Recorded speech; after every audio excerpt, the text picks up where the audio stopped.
How to reset GCash MPIN without face verification. The first things first is update your GCash application so that you will have this kind of feature.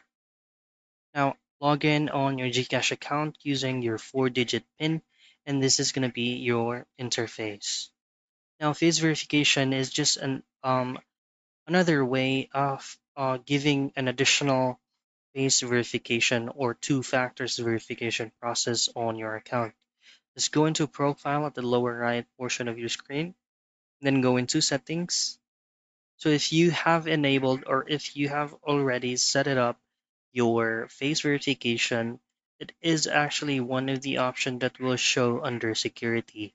All I have to do is just to disable it first, just what I'm doing, like what the biometrics login and as well as the NFC. So if you have set up your face verification security on your GCash account, just simply disable it for you to successfully change your MPIN without face verification. So that is how you reset GCash MPIN without face verification.